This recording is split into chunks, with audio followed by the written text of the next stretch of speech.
ದೋಸ್ತ ಏನಿದೆ ದೋಸ್ತ ಪಾರ್ಟಿ ಜೋರ್ ಇರ್ಬೇಕು ನೋಡ. ಮತ್ತೆ ಪಾರ್ಟಿ ಚಿಕನ್ ಪಾರ್ಟಿ ಮಸ್ತ್ ಇರ್ಬೇಕಪ್ಪ. ಚಿಕನ್ ಮಾತ್ರ ತಿನ್ನಾಕ ಭರ್ಜರಿ ಇರ್ಬೇಕು ನೋಡ. ಹೇಳಿನಿ ಮತ್ತ ಪಾರ್ಟಿ ಮಾತ್ರ ಗಿಚ್ಚಿರ್ಬೇಕು ನೋಡು. ಪಾರ್ಟಿ ಸಖತ್ ಇರ್ಬೇಕು. ಈಗ ಬರ್ತೀನಿ ಸೀದಾ ಗಾಡಿ ತೊಗೊಂಡು ಪಾರ್ಟಿ ಗಿಚ್ ಮಾಡ್ರಿ. ಪಾರ್ಟಿ ಮಾತ್ರ ಭರ್ಜರಿ ಆಗ್ಬೇಕು. ಚಿಕನ್ ಮಾತ್ರ ಮಸ್ತ್ ಆಗಿರ್ಬೇಕು. ಎಲ್ಲ ನಿಂಬೆ ಹಣ್ಣು ಉಳ್ಳಾಗಡ್ಡಿ ಹೆಚ್ಚಿರಲ್ಲ ಮಾರಾಯ. ಬರ್ತೀನಿ ಈಗ ಅರ್ಜೆಂಟ. ಬಂದೀಗ ನಿಂಬೆ ಹಣ್ಣು ಅನ್ನ ತರತ್ತೀನಿ ಈಗ. ಹಲೋ ಎಲ್ಲಿ ಹಲೋ ಇಲ್ಲಿ ಹಾಕಿಬಿಟ್ಟದೆ ಆಗ ಇಲ್ಲಿ ಬಂದಿದ್ದೆ. ಈಗ ಬರ್ತೀನಿ. ಈಗ ಬೈಕ್ ತೊಗೊಂಡು ಬರ್ಬೇಕೀಗ. ಪಾರ್ಟಿ ಜೋರು ಮಾಡಂಬ್ರಿ ಇವತ್ತು. ಮತ್ತೆ ಈಗ ಬೇಗ ಬರ್ತೀನಿ. ಬೇಕಾ? ಹಾಂ ಬರ್ತೀನಿ ಈಗ ಬರ್ತೀನಿ. ಈಗ ಟೈಮ್ ಜಾಸ್ತಿ ಆಗಿತ್ತಲ್ಲ. ಬರ್ತೀನಿ ಈಗ. ಬರ್ತೀನಿ ಈಗ. ತರ್ತೀನಿ ಕೊತ್ತಂಬರಿ ಅವನ್ನೆಲ್ಲ ತರ್ತೀನಿ. ಮಸ್ತ್ ಮಾಡ್ಕೊಂಡು ಒಟ್ಟು ತಂಬರ್ತೀನಿ ಈಗ.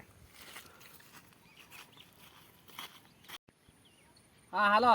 ಹಾಂ ಸರಿ ಈಗ ಬರ್ತೀನಿ ಈಗ. ಹಾಂ ಬಂದ್ಬಿಟ್ಟೆ.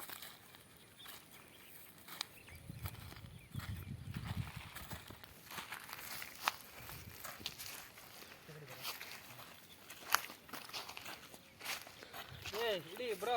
ಯಾರಿನ್ನ ನನಗೆ ಇಳಿ ಜುಟ್ಟು ಏನು ಮಾಡ್ತಾ ಇದೀಯಾ? ಅಣ್ಣ ಇಳಿಯೋಣ ಸ್ವಲ್ಪ. ಗಾಡಿನ ಅಂದ ತೊಗೊಂಡು ಹೋಗ್ಬೇಕು. ಯಾಕತ್ತಮ್ಮ ಮನೇಲಿ ಹೇಳ್ಬಿಟ್ಟು ಬಂದಿಯ ತಾನೇ? ಹೇಳ್ಬಿಟ್ಟು ಬಂದಿರಲ್ಲ. ನಂದಣ್ಣ ಗಾಡಿ ಅದು. ಯಾಕೆ ನಂದಣ್ಣ ಗಾಡಿ ಅದು. ಹೋಗೋ ಗುರು ಹೋಗೋ ಅಂತ ಹೇಳ್ತೀಯಾ ಕಣ? ಪಾರ್ಟಿ ಜೂರು ಯಾರು ಹೇಳಿ